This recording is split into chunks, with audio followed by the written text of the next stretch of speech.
नमस्कार लक्ष्मण जी, good morning, Suprabhatam. अनि यो कार्यक्रममा सहभागी हुनुहुने सबै योग साधनाका साधक मित्रहरू सबैलाई प्रातःकालीन अभिवादन। आउनुहोस्, कार्यक्रममा यहाँहरूलाई फेरि पनि स्वागत छ। धन्यवाद लक्ष्मण जी, यस्तो राम्रो योग साधना सिकाएर लोकको कल्याण गरिरहनु भएको छ। सम्पूर्ण लोकहरू सुखी हौन् भन्ने लोका समस्ता सुखिनो भवन्तु, यस्तो राम्रो उच्च महान विचारलाई पनि प्रसारण गरिरहनु भएको छ, व्यावहारिक रूपमा प्रयोग पनि गरिरहनु भएको छ। लक्ष्मणजी, यहाँलाई धेरै धेरै धन्यवाद। हामी भगवानसँग प्रार्थना गर्छौँ, लक्ष्मणजी जस्ता योग साधक प्लस सबैलाई योग सिकाउने, यस्ता समस्त लोकलाई सुखी बनाउने प्रयत्न गर्ने यस्ता सामाजिक व्यक्तिहरूको आयु बढोस्, स्वास्थ्य बढोस्, उन्नति प्रगति होस् र लोकले अझ बढी सुख पाउने आधारहरू तयार हुन्, यही प्रार्थनाका साथै अब आउनुहोस् आजको हाम्रो कार्यक्रममा प्रवेश गरौँ। आदरणीय मित्रहरू सुरेशजी, विष्णुजी अनि हाम्रा अरू अनेकन सुरेन्द्र मल्लजी, चिन्काजी श्रेष्ठ दाई, विद्यासागरजी लगायतका जो पनि मित्रहरू कार्यक्रममा हुनुहुन्छ सबैलाई म फेरि पनि कार्यक्रममा स्वागत गर्दछु। र अब योग साधना अन्तर्गत आसन, प्राणायाम, ध्यान आदि इत्यादि तपाईहरू अभ्यास गरिरहनु भएको छ एभ्रीडे। कस्तो राम्रो, क्यालिफोर्नियाको यो बे एरियामा बसेर यस प्रकारको योग साधना गर्दै गर्दा हामी मानसिक शारीरिक सबै तरहले स्वस्थ हुँदैछौँ र भित्रभित्रैबाट हामी अझ बढी स्ट्रङ बन्दैछौँ, बलवान बन्दैछौँ, शक्तिमान बन्दैछौँ। अनेक तरहका रोगहरू नाश हुँदैछन्, अनेक तरहका शरीरमा हुने अशुद्धिहरू क्षय भइरहेका छन् र सबै तरहले हामी अझ बढी उत्तरोत्तर बढी स्वस्थ हुँदैछौँ र हाम्रो आयु लामो हुँदैछ, हामी बढी ह्याप्पी हुँदैछौँ, हामीलाई धेरै तरहको फाइदा पुगिराखेको छ। र यो फाइदा अझ टिकाउ होस्, अझ सघन होस्, अझ बाक्लो होस्, योग साधनाको यो अभ्यास अझै गहिरो होस् भन्ने इच्छा यदि छ भने हामीले योग शास्त्रलाई पनि सुन्नुपर्छ, जान्नुपर्छ, बुझ्नुपर्छ र योग शास्त्रले सङ्केत गरेका कुराहरूलाई पनि सुन्नु, बुझ्नु र एप्लाई गर्न सकेमा मात्र हाम्रो योग साधना अझ सघन बन्दछ। अन्यथा हाम्रो योग साधना धेरै सघन नबन्न सक्छ अथवा हामीले खोजेको जो सिद्धि हो त्यो प्राप्तिमा बाधा बन्न सक्छ या लामो समय लाग्न सक्छ। यिनै सब कुराहरूलाई ध्यानमा राखेर लक्ष्मणजीकै प्रेरणामा यो योग साधना अन्तर्गत शनिबार हामीले बिहानमा यस प्रकारको हठ योग प्रदीपिका नामक शास्त्रलाई सुनिरहेका छौँ। यसमा 4 खण्ड छन् र पहिलो खण्डमा योग अन्तर्गतकै आसन खण्ड छ र आसन खण्डमै हामी विचार गरिरहेका छौँ। हामीले योभन्दा अगाडि धनुरासन लगायतका केही आसनहरूमा विचार गर्यौँ, पश्चिमोत्तानासनमा विचार गर्यौँ र अब आज भने हामीसँग मयूर आसन, शवासन अनि सिद्धासन आदि आसनहरूको बारेमा म आज चर्चा गर्नेछु। यहाँहरूलाई मयूर आसनको बारेमा सर्वप्रथम म जानकारी गराउँदैछु। आउनुहोस्, हठ योग प्रदीपिका नामक यो ग्रन्थमा मयूर आसनको बारेमा कसरी चर्चा गरिएको छ तत्सम्बन्धमा हेरौँ, जानौँ, बुझौँ र मयूर आसनलाई गर्ने कोसिस गरौँ। मलाई आशा छ लक्ष्मणजीले यहाँहरूलाई गरेर पनि देखाउनुहुनेछ जति सम्भव हुन्छ। धराम अवष्टभ्य करद्वयेनो तत्कूर परस्थापित नाभि पार्श्वः उच्चासनो दण्डवदुत्थितः खे मायूरमे तत् प्रवदन्ति पीठम।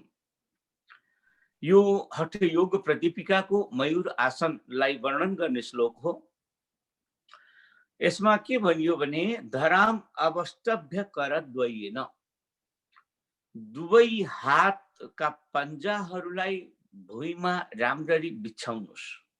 अझै यस्तो सिधा पारेर नभएर यस्तो उल्टा पारेर बिछाउनुहोस्। यदि मिल्छ भने तपाईँ मयूरासनको चित्र कहीँ देख्न पनि सक्नुहुन्छ अथवा एकछिनमा लक्ष्मणजीले यसलाई गरेर पनि देखाउनु होला। धराम अवष्टभ्य करद्वयेन अर्थात् दुवै हातका पन्जाहरूलाई आफूतिर फर्काएर भुइँमा अत्यन्तै राम्रोसँग टेक्नुहोस्। टेक्ने मुद्रामा दुवै पन्जाहरूलाई भुइँमा राख्नुहोस्। अनि तत्कुर परस्थापित नाभि पार्श्व, तपाईका दुवै कुइनाहरूलाई नाभिको पार्श्व अर्थात् किनारमा छेउछेउमा राख्नुहोस्। अनि उच्चासनो दण्डवदुत्थितः खे, अब त्यो कुइनोमा तपाईको सम्पूर्ण शरीरको भारलाई राख्दै सम्पूर्ण शरीरलाई सिधा लौरो डन्डा जस्तो त्यही कुइनामा शरीरको सम्पूर्ण भारलाई पारेर लौरो जस्तो सिधा हुने कोसिस गर्नुहोस्। आकाशमा उठ्नुहोस्, भुइँ छोड्नुहोस्। भुइँमा केवल तपाईका दुईटा हातका पन्जाहरू रहन्।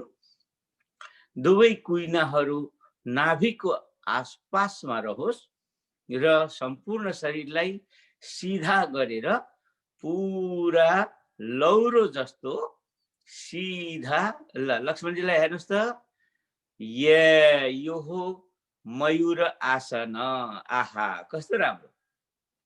दुवै हातहरूलाई भुइँमा बिछाएर कुइनोलाई नाभिमा अड्याएर, नाभिको बगलमा अड्याएर, अनि यही हातको बलमा कुइनोमा सम्पूर्ण शरीरको भारलाई बनाएर अनि सम्पूर्ण शरीरलाई लौरो जस्तो सिधा उँचा बनाउनु, यो मयूर आसन भनिन्छ। मयूर जस्तो भइन्छ, त्यसैले यसको नाम मयूर आसन हो। म फेरि पनि यस श्लोकलाई सुनाउँदैछु। धराम अवस्तभ्य करत वयेनौ, धरा अर्थात् पृथ्वी जमिनलाई दुवै हात बिछाएर जमिनमा टेक्नुहोस्। तत्कुर परस्थापित नाभि पार्श्व, तपाईका दुवै कुर्पर अर्थात् कुइनाहरू नाभि अर्थात् नाइटोको अगल बगलमा अड्याउनुहोस्। यसरी सम्पूर्ण शरीरको भारलाई कुइनोमा राख्दै शरीरलाई सुस्त सुस्त माथि उठाउनुहोस्। उच्चासनो दण्डवदुत्थितः खे, अब शरीर उठाउनुहोस् र शरीरलाई लौरो जस्तो दण्डवत उत्थित उठाउनुहोस्। मायूरमे तत् प्रवदन्ति पीठम, यसैलाई मयूर आसन भनिन्छ भनेर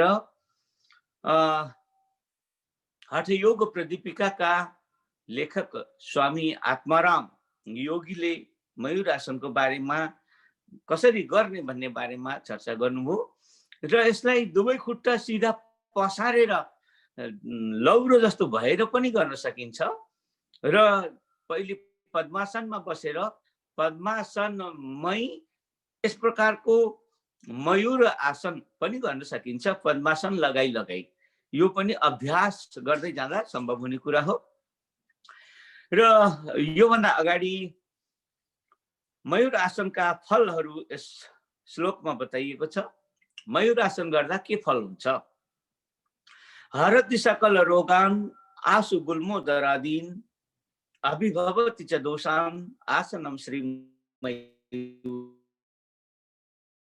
भस्म कुर्यात् अशेषम जनयति जठराग्निम जारयेत कालकूटम। स्वामी आत्माराम हठ योग प्रदीपिकामा मयूर आसनको फल भन्दै हुनुहुन्छ। के फल फल्छ? हरति सकल रोगान, सबै तरहको रोगलाई मयूर आसनले हरण गर्दछ, नाश गर्दछ। आसु अर्थात् तुरन्तै, छिट्टै। गुल्म उदर आदि, पेटसँग सम्बन्धित समस्या र ग्ल्यान्डहरू बढ्ने समस्या र अभिभवति च दोषान आसनम श्री मयूरम, वात पित्त कफ इत्यादि हाम्रा शरीरमा हुने जो दोष, त्रिदोष जो मानिन्छन्, यी सबैमा हुने अव्यवस्था, असन्तुलन या यसको हुनुपर्ने जुन साइज, रूप, आकार हो, त्यो सबै ब्यालेन्स गर्नमा पनि यो मयूरासनले अत्यन्तै उपयोगी हुने गर्छ, अत्यन्तै राम्रो मानिएको छ। बहुकदसन भुक्तम भस्म कुर्यात अशेषम। कहिलेकाहीँ तपाईँ हामी अनेक कुराहरू खाइन्छ, धेरै कुराहरू खाइन्छ, अलि गरिष्ठ कुराहरू खाइन्छ, खान नहुने कुराहरू पनि खाइन्छ। यस्ता धेरै उटपटाङ कुराहरू खाइयो भने पनि त्यसलाई पचाउनका लागि या त्यसलाई ठिक गर्नका लागि पनि यो आसन अत्यन्तै उपयोगी मानिन्छ। भस्म कुर्यात अशेषम। यो आसन गर्नाले त्यसरी उटपटाङ ढङ्गले खाइएका खाद्य वस्तु पनि तुरन्त पचाइदिन्छ, तुरन्त भस्म गरिदिन्छ। र जनयति जठराग्निम जारयेत कालकूटम। जठराग्नि अर्थात् अन्न पचाउने पेटमा जो अग्नि छ त्यसलाई बढाइदिन्छ। अत्यन्तै जोरसँग त्यो अग्नि प्रवृद्ध हुन्छ, अग्नि बढेर जान्छ, भोक बढी लाग्छ, खाना बढी पच्छ। अनि जारयेत कालकूटम। तपाईँ हाम्रो मृत्युलाई पनि, काललाई पनि यसले, कालको जो विष हो, हामी असमयमै बुढो हुने आदि इत्यादि, यसलाई पनि यसले नष्ट गरिदिन्छ। समय, बुढो हुने समय आउँदा पनि बुढो भइदैन। यस प्रकारको आयु लम्ब्याउने लगायतका धेरै कुराहरू यो आसनबाट प्राप्त हुन्छ। यस प्रकारका फाइदाहरू हठ योग प्रदीपिकामा स्वामी आत्मारामले संकेत गर्नुभएको छ।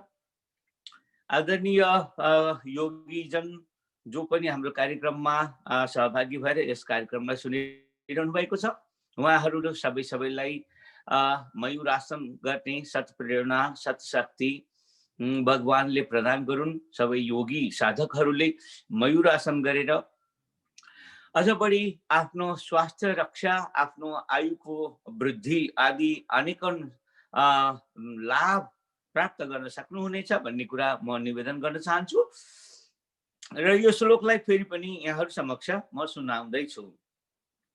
हरति सकल रोगान् आसु गुल्मोदरादीन अभिभवति च दोषान् आसनं श्री मयूरम बहुकदसन भुक्तम भस्म कुर्यात् अशेषम जनयति जठराग्निम जारयेत कालकूटम।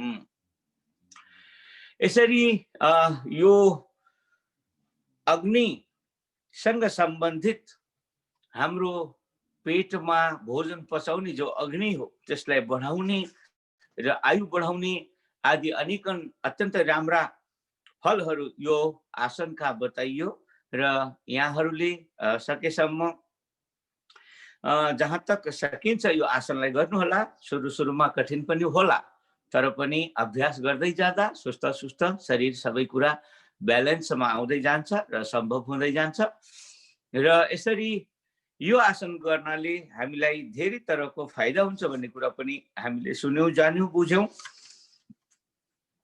र अब म अघिल्लो आसनमा प्रवेश गर्दैछु। अघिल्लो आसन मयूरासन भन्दा अगाडि अब हठ योग प्रदीपिकाका स्वामी स्वात्मारामजी शवासनको चर्चा गर्दै हुनुहुन्छ। अब शवासन शब्द सुन्न साथ यहाँहरूलाई थाहा भइसक्यो। शवासन अर्थात् शव जस्तो, मरेको लास जस्तो अत्यन्तै निष्क्रिय भएर अनि अत्यन्त सहज भएर यो शवासनलाई गरिन्छ। र यसका बारेमा हठ योग प्रदीपिकामा के लेखिएको छ, आउनुहोस् यसलाई पढौँ, सुनौँ, बुझौँ। उत्तानम सबबद्ध भूमौ शयनम तत् शवासनम शवासनम श्रान्तिहरम चित्त विश्रान्ति कारकम। उत्तानम, उत्तानो सुत्नुस्, शयन सबबद्ध भूमौ, सबबद्ध भनेको लास जस्तो, सब अर्थात् लास, बत अर्थात् जस्तो, भूमौ जमिनमा, जमिनमा लास जस्तो उत्तानो भएर सुतम, शयनम यो सुत्नु नै, तत् शव आसनम यही नै शव आसन हो, तत् शवासनम। शवासनले के गर्छ? शवासनम श्रान्तिहरम चित्त विश्रान्ति कारकम। तपाईँ हामीले योगासन गर्दै गर्दा या अरू कुनै पनि काम गर्दै गर्दा हाम्रो शरीरमा भएको सकल श्रान्ति अर्थात् थकान यसले हटाइदिन्छ। थकान हटाउने, विश्राम गर्ने र चित्त विश्रान्ति कार्यक्रम चित्तलाई पनि अत्यन्तै शान्ति प्रदान गर्दछ र यो शारीरिक एवं मानसिक शान्तिका लागि र थकान मेटाउनका लागि यो शवासन अत्यन्तै उपयोगी मानिन्छ। आदरणीय मित्रहरू, यसलाई तपाईँ हाम्रो लक्ष्मणजीले यो पुस्तकको पिक्चर पनि यहाँ देखाइरहनु भएको छ, यहाँले पढ्न सक्नुहुन्छ। उत्तानम सबवद भूमौ शयनम तत्सवासनम शवासनम श्रान्तिहरम चित्त विश्रान्ति कारकम। त्यसै गरी तर इङ्ग्लिसमा पनि यसको व्याख्यानहरू छन्। Lying flat on the ground with the face upwards, उत्तानो परेर जमिनमा सुत्नुहोस्। In the manner of a dead body, एउटा मरे जस्तो, लास जस्तो। हामीले के गरिरहेका हुन्छ, यो मरे जस्तो किन भनिरहनु परिरहेछ नराम्रो शब्द भने, तपाईँ हामी सुतिरहेका बेलामा पनि त्यो एक प्रकारको अकड बनिरहेको हुन्छ शरीरमा। यसलाई पुरा ढिला छोड्नु, पुरा ढिला भन्दा ढिला। निदाउँदाखेरि हामी पूर्ण रूपमा शरीरलाई ढिला छोडिदिएको हुन्छ। कुनै पनि मांसपेशीहरूमा कुनै पनि प्रकारको तनाव हुँदैन। यस प्रकारले सम्पूर्णतया शरीरमा तनाव नरहेको स्थिति, पूर्णतया ढिला छोडेको स्थिति हुनु जरुरी छ। कुनै न कुनै अङ्गहरू सक्रिय रहिरहनु पर्ने अवस्थामा फेरि यसबाट प्राप्त हुन पर्ने फाइदा नहुन सक्छ। तसर्थ शरीरलाई अत्यन्तै ढिला छोड्नु, अत्यन्तै कुनै पनि शरीरको अङ्गको कुनै पनि भागमा कुनै पनि प्रकारको एक्टिभिटी नरहोस्, कुनै पनि प्रकारको तनाव नरहोस्, त्यसका लागि शव आसन मरेकै जस्तो हुनुपर्छ भन्ने कुरा अलि जोड लगाएर यसलाई भनिएको छ। अनि यसै गरी it रिमुभ्स tiredness and enable and the mind and whole body to relax. हामीलाई मनलाई, चित्तलाई, दुवै अवस्थालाई शान्ति प्रदान गर्न अनि सबै प्रकारका थकानहरू मेटाउन यो आसन अत्यन्तै उपयोगी छ। आदरणीय मित्रहरू, अब यसैका यो शवासनका साथै अब अगाडि बढौँ। अगाडिका केही कुराहरू म यसमा जोड्न जाँदैछु। हामीसँग धेरै समय पनि छैन। अब आधा घण्टा भनेको पनि आधा घण्टा धेरै बेर लाग्दैन, उतिखेर गइहाल्छ। तसर्थ म अरू केही श्लोकहरू आजको यो कार्यक्रममा सुनाउँदैछु। चतुरशीति आसनानि शिवेन कथितानि च तेभ्यश्चतुष्कमादाय सारभूतं ब्रवीम्यहम्।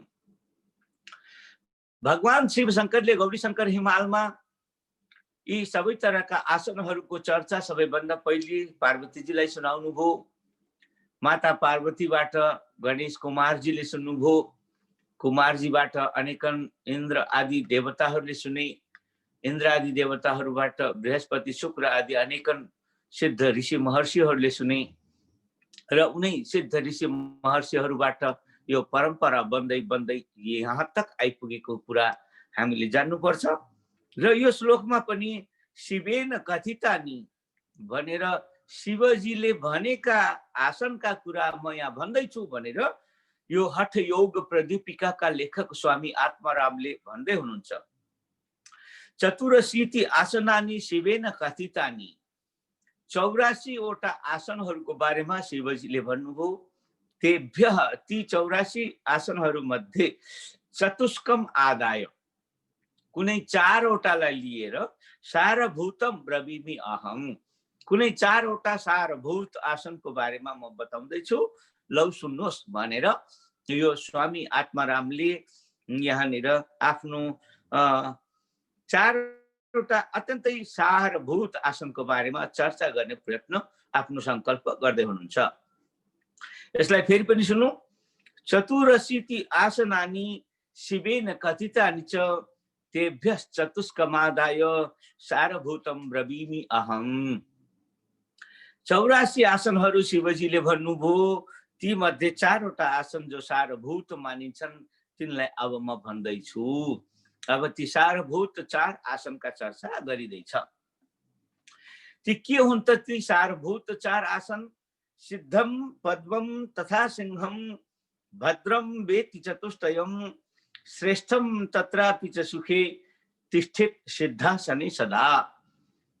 यी 4 आसनहरू हुन् सिद्धम सिद्धासन, पद्मम पद्म आसन, सिंहम सिंहासन, भद्रम भद्रासन। यी 4 वटा आसनहरू नै ती अघिल्लो श्लोकमा बताइएका सारभूत सिद्ध आसनहरू हुन्। श्रेष्ठम तत्रापि च सुखे तिष्ठित सिद्धासने सदा। यी सबै 4 आसनहरू मध्ये पनि ध्यान गर्नका लागि अत्यन्तै उपयोगी हुने भएका कारण यो सिद्धासन नामको जो सिद्ध आसन हो 4 मध्येको पहिलो आसन, यो आफैमा सबैभन्दा बढी उपयोगी छ र यही सिद्धासनमा बसेर ध्यान अथवा अरू तमाम तरहका अध्ययन, स्वाध्याय, पूजा आदि अनेक गतिविधिहरू गर्न सकिन्छ। यसबाट तपाईँ हामीलाई धेरै राम्रो हुन्छ। अमेरिकामा बस्दै गर्दा अथवा अमेरिकन लाइफस्टाइल जीवनमा अपनाउँदै गर्दा अथवा हामी नेपालमै बसे पनि, नेपालमै भए पनि, नेपाली भएर जीवन जिउँदै गर्दा पनि हामी सुस्त कुर्सी टेबलमा बढी बस्ने या सोफा काउचमा बढी बस्ने यस प्रकारको अभ्यास गर्दै जाँदा यो भुइँमा बसेर पलेटी मारेर यस प्रकारको सिद्धासनमा बस्ने अभ्यास प्रायः छुट्दै गइराखेको छ। यो जति छुट्दै जान्छ त्यति नै हामीलाई फेरि बस्नु पर्दा बडा गाह्रो पनि हुन्छ। तसर्थ हामी नेपालमा सहजै पद्मासनमा या सिद्धासनमा बस्ने गर्छौं। यहाँ पनि अरू कुर्सी टेबलमा अथवा चाहिँ काउच सोफामा बस्नुभन्दा पनि यस प्रकारको सिद्धासनमा बस्न जानेमा हाम्रो शरीरमा अझ बढी अनेक तरहका स्वास्थ्य लाभ, स्वास्थ्य रक्षा हुने कुरा हामीले जान्नुपर्छ, बुझ्नुपर्छ। आदरणीय मित्रहरू, अब योभन्दा अगाडि अर्को श्लोक मेरो अघिल्तिर उपस्थित छ जो सिद्धासनको बारेमा वर्णन गरिएको छ र सिद्धासनको चित्रहरू सहित यसको व्याख्यान यहाँ उपलब्ध छ। सिद्धासन भनेको के हो यसलाई म पढेर सुनाउँदैछु। अब हामीसँग जहाँ तक लाग्छ समयलाई पनि ध्यान दिँदै हेर्दाखेरि यही एउटा आसनको चर्चा गरेपछि आजको हाम्रो कार्यक्रम अब पुरा हुनेछ। आउनुहोस् सिद्धासनको बारेमा सुनौ स्वात्माराम योगी के भन्दै हुनुहुन्छ। योनिस्थानकमङ्घ्रिमूल घटितं कृत्वा दृढं विन्यसेत् मेन्ध्रे पादमथैकमेव हृदये कृत्वा हनुं सुस्थिरम् स्थाणुः संयमितेन्द्रियो अचल दृशा पश्येत् भ्रुवोरन्तरम् हेतन् मोक्ष कपाट भेद जनकं सिद्धासनं प्रोच्यते।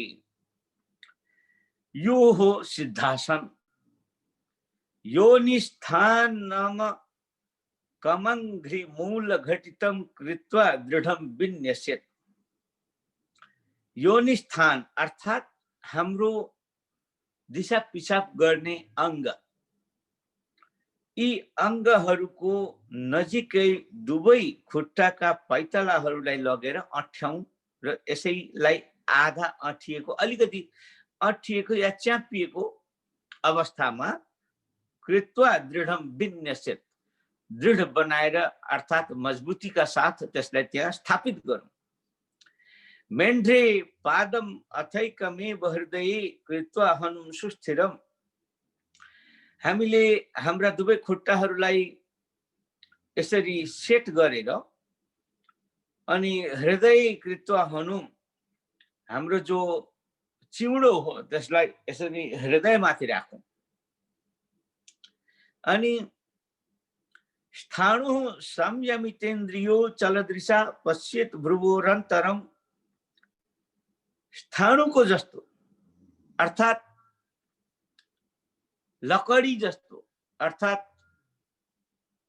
ढुङ्गा जस्तो अचल भएर संयमितेन्द्रियो, आफ्ना इन्द्रियहरूलाई पनि अत्यन्त शान्त बनाएर, आँखालाई चञ्चल गराउँदै यताउता घुमाउने होइन, अचल दृशा, कहीं कतै न आँखालाई नचलाइकन पश्चित भ्रुवो अन्तरम, यसरी निहुरेका बेला दुवै आँखी भाउका बीचमा आँखाले हेर्नुहोस्, दुवै आँखी भाउका बीचमा कुइनो चिउडो छातीमा जोडिएको छ